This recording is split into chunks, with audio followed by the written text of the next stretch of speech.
Hi, and welcome to Hoffman's Hot Seat. I'm Tom Hoffman with One-to-One Media, and I'm joined today by John O'Hara, president of Pitney Bowes Software. And today, John and I will be talking about the challenges and opportunities of gaining a 360-degree view of the customer.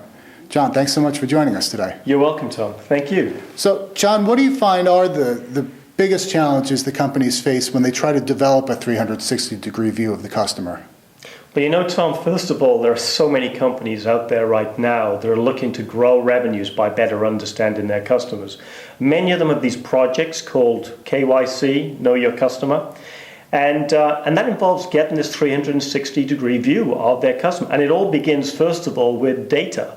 What data do those companies have on their customers? And in many cases, it's so much data. It's the big data. It's social listening data. It's purchasing data. It's customer call center data, everything. And they can't bring it all together. So I think what's really needed is they need to find a way of bringing all this information together. And when they have it, they need to make sure that it's accurate.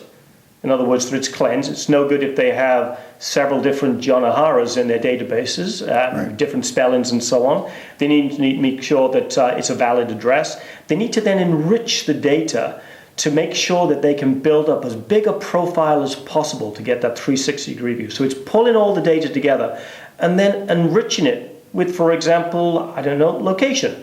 The power of location. Where do I live? What are the factors influencing any decisions regarding what I may purchase based upon where I live or the area in which I live? So it's all these things I think are very, very important to really get to understand your customer and get that 360-degree view.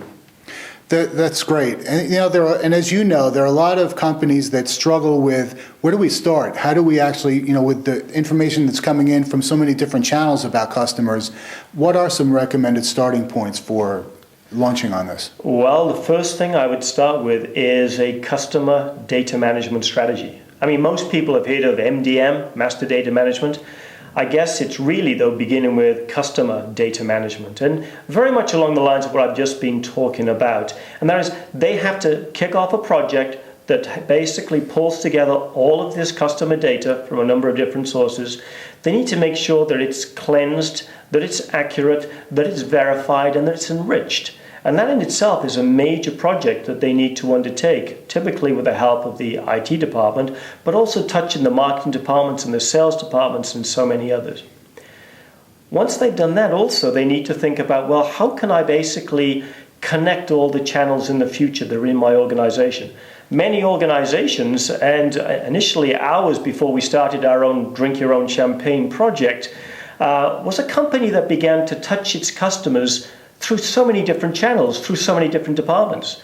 So one business unit within a company would actually be sending a mail or a brochure or a telephone call or a different campaign to a customer, and two other parts of the organization were doing exactly the same. Right. And so how do you pull all of that together so that when one representative of the company is speaking to a customer, you have a complete view of doing that? And I think that comes down to technology.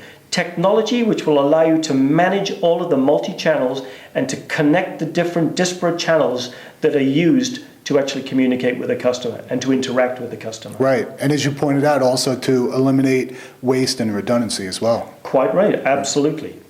So, John, as we look at this, and based on your experiences, what are some of the business benefits that companies can gain from developing this comprehensive view of their customers?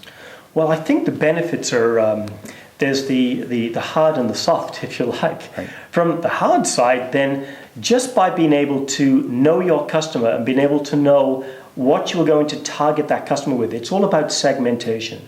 If I can segment my customers so I can target them specifically with a particular offering, on the hard benefits are that I can save money by suppressing both print and mailing costs. By instead of sending out several thousands or hundreds of thousands of mailers, I can just send out perhaps 25% of those. But what's more important is that 25% is going to be very targeted and very specific. Right. I think also, once you do that, what you find is that the customers will react better. So on the softer side, from a customer relationship viewpoint, and a customer satisfaction viewpoint, the customer feels that you know them personally, that you want to have a relationship with them and a dialogue with them, and so they'll react better. If you're like me, if I receive a couple of mail-ins through the post from the same company, there's a well-known credit card company a bank that actually sends me a lot of different mail-ins. Sometimes my name is spelled incorrectly. Sometimes they're sending me offers. I've already got those particular cards, and it makes you feel as if you're just one of many. Right. Whereas if you can really send targeted messages, which are specific to me based on where I live, my demographics, how much I earn, my family situation, all of these things that make me think, okay, there's a relationship here. This bank knows me.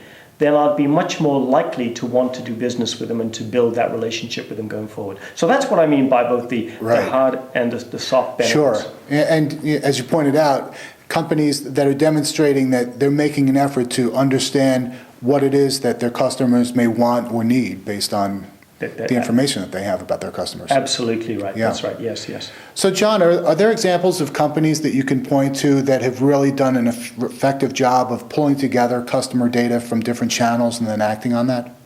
Yes, well, I must say a large number of the big banks in the US are doing a great job at that right now. And they're using a myriad of different technologies to do that. You know, I think of companies that we've dealt with. Merrill Lynch is a very good example where we help them in their wealth management part of their business to fundamentally get to know their wealthier clients better, because those are people who typically don't want to have their time wasted by being bombarded with information which just isn't relevant. Sure. So we help them to build profiles of those wealthier customers to understand what they're likely to want. And so when an agent is then talking to that customer, the technology that we help them to utilize on the fly basically will prompt the call center operator to ask specific questions, relevant questions to you, Tom Hoffman, about the types of financial products that may be beneficial to you.